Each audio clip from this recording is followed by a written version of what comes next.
Final round 19, more interviews, more games, more hype. That's what we do. My name is Scott Popular, and we're going to start from the right and come all the way back down to me. So please introduce yourself, caller. I am Kyle Grozowski, Doc McG13. Oh yeah, go ahead. Lenny Two Hood, PvP player. His name is Leonard.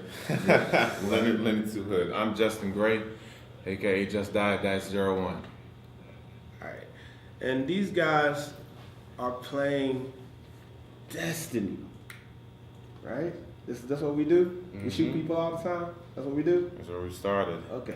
All right. Now, why is your squad so true? What makes this team so good? These people right here. Now, there might be more people in your team, but this unit right here, this squad right here, why is this squad so good? Well, it's really interesting actually the way it worked out because Doc is pretty much our go-to like tech, if you will, for like the PvE environment. Like whenever new content drops, as I'm sure a lot of you know, whenever new content drops, there's always the race to do it first, right?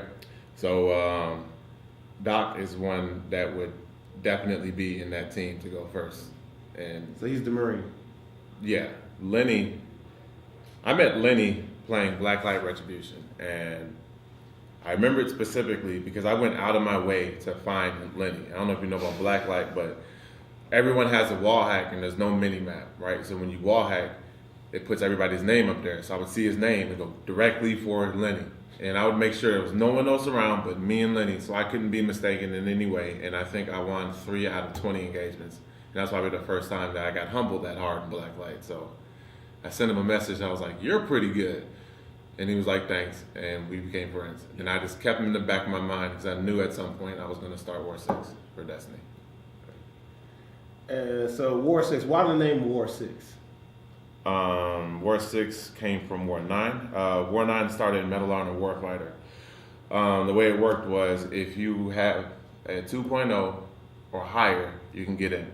If you drop below 2.0, you're out. We realized how screwed up that was at first because pretty much your friends and your buddies you've been playing with the last 6 months just slip a little bit and then you're gone. So they made War6 so that they have more to go to. It's like a washout program. Problem with that was bitterness. You know what I mean? And then you end up fighting each other. And when War9 moved to Destiny, I wanted to be able to recruit people, and I was receiving too much resistance, and I didn't like that. So I told him I was going to either just leave or go make War6, one of the two. And then I just did that again. And Betty, if you're watching this, I did it better. I did it better. Okay, all right. Now, let's talk about individual play style and individual character loadouts and stuff like that. Now, what is the weapon that you realize that you're not as proficient with as you should be? What weapon do you think you need to, improve upon? Me, hand cannons.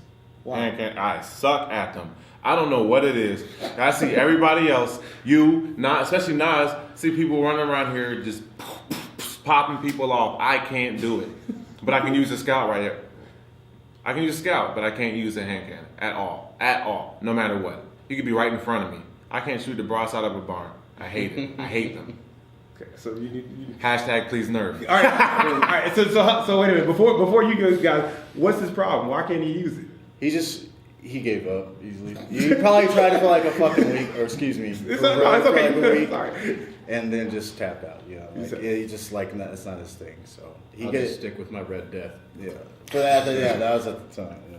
All right. Now, how about you? For me, I try to get every single weapon down because if you follow Destiny, every weapon had their moment to shine. You know, even fusion rifles. Plan C had its time. What was the fucking solar one? Pocket Infinity. Pocket Infinity, man. That thing was like ridiculous. But I don't know. I feel very comfortable with every weapon. I swear it's not a lie. I have one of each, You got one. I got one of each, man. But isn't it hard to level up the weapon if you got one of each? Not if you Play as much as we do. Yeah, if you play as much as we do, just like anybody else.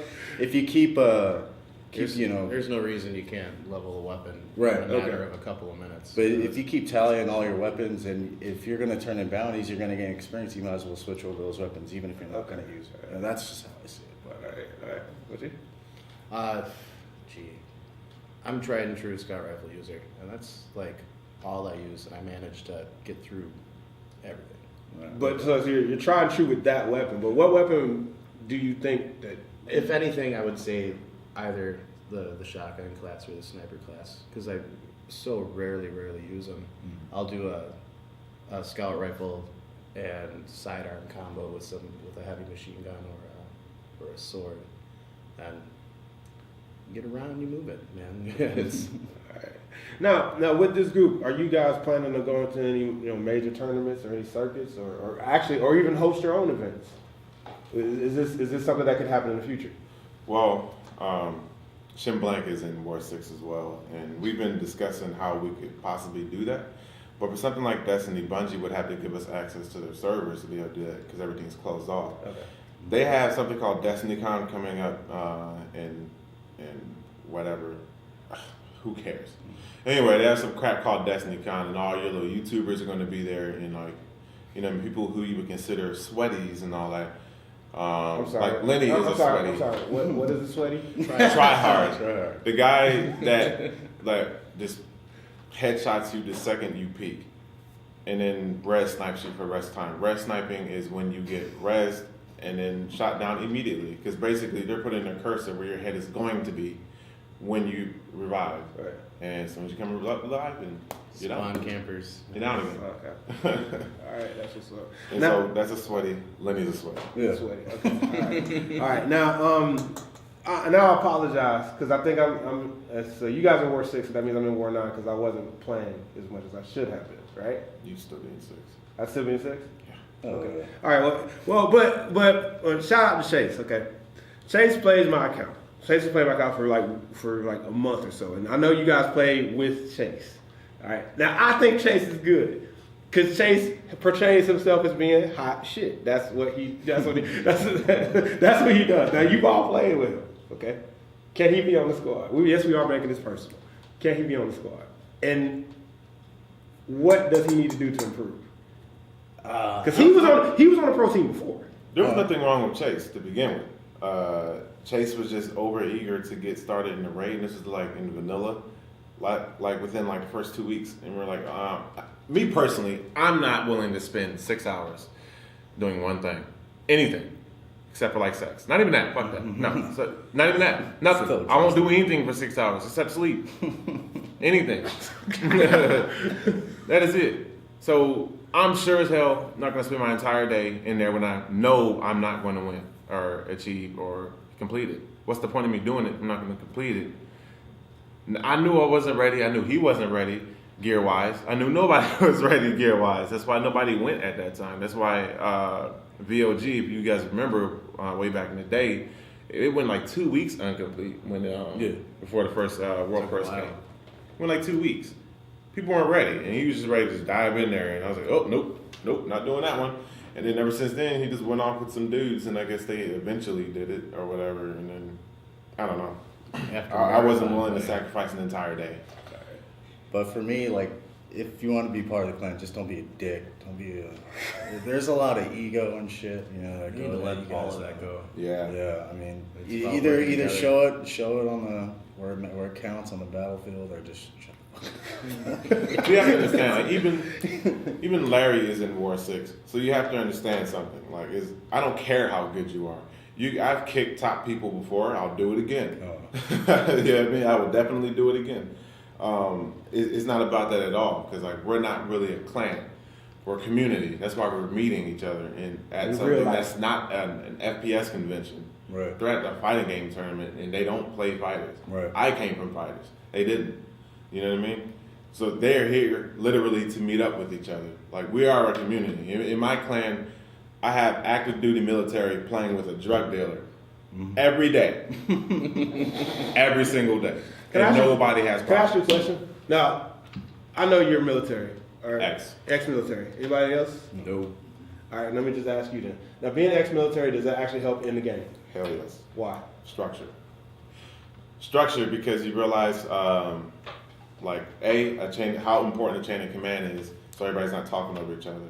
B, call outs. And I feel like a lot of people nowadays, whether they're military or not, kind of adopt that terminology and verbiage, if you will, and bring it there. Especially like kids. Kids are really good for that. But I've noticed nowadays, like if you play with Larry would be like, you're 6 o'clock, like 50 meters behind you, like, I'm for real. And like when he's done talking, or when you're done talking, he'll be like, Roger that. You know what I mean? He'll say that so that you know that he heard what you just said. You know what I mean? And that's a little thing, but it's very important. It's super important, because now I'm not worrying about it anymore.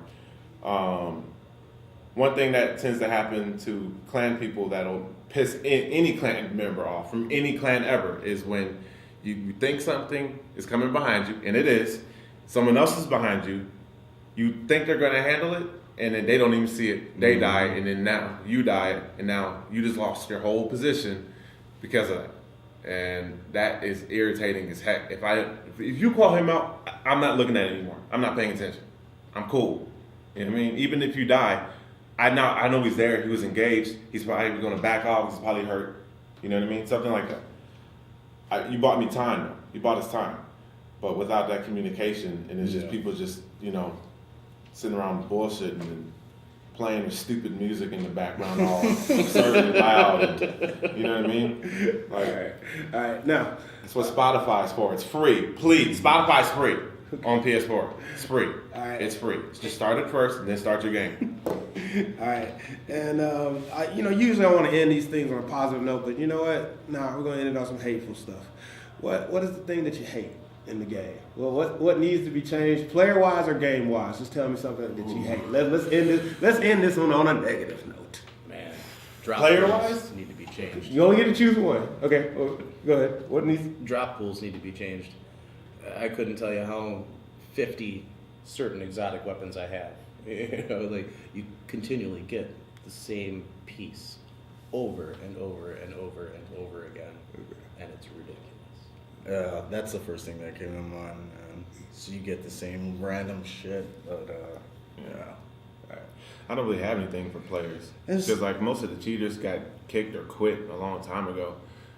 So the community is pretty outstanding, to be honest. They're the only thing keeping the game alive. Sure, it's only in the game. Sure, it's only Bungie. I don't really like public shit that people know about and people make fun of and they don't do shit about. So like Iron Banner, everybody calls it Iron Lag or Iron Lagger. You know, it's like every time you go on to play this event, it's not 100%. You know what I mean? So it's tainted. Yeah, That's it. Structurally, there's hella YouTube videos about it. Everyone underneath the sun has addressed it. Lag, yeah, and that's because of skill-based matchmaking.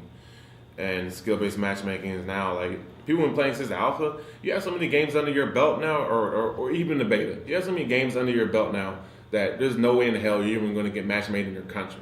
It's not going to happen. You're going to get matchmade somebody from goddamn Israel or something.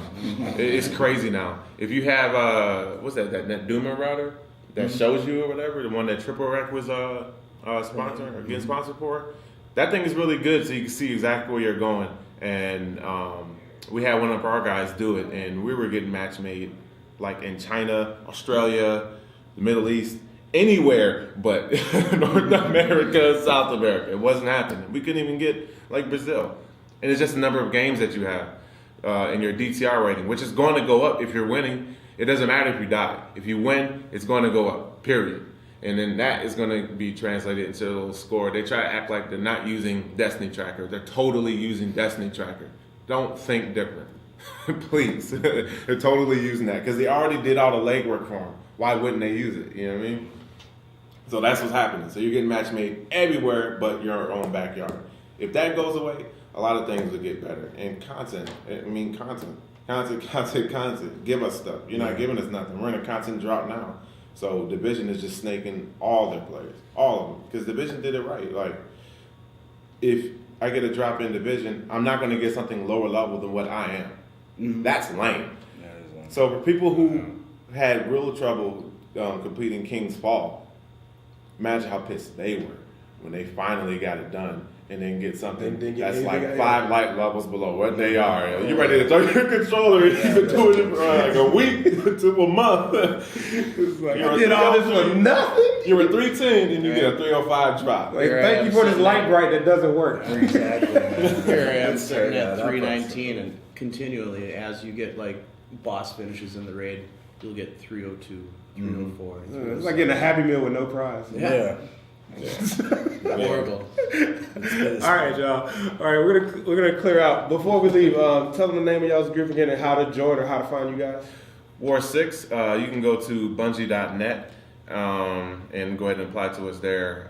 I know a bunch of you know Larry because anytime he's in a game with us, it's just, yeah. It's popping. Yeah, it does. Like, he gets messages, are you that Shin Blanca? That happens. But you can go to bungie.net and look us there. But, I mean, I'm going to warn you, it's a content drop, so most of us playing Division like the rest of the world. So That's the dope shit, right? play Division. Play Division. You're going to need a group anyway, because going in the Dark Zone alone is like bungee jumping with it takes your knot there, your nuts. Your knots, what I'm saying. I'm telling you, it's so bad. You will get picked on. You won't even make it out the door, I promise. All right, so life is just trill that way. This is the end of the interview, and we'll see you next time.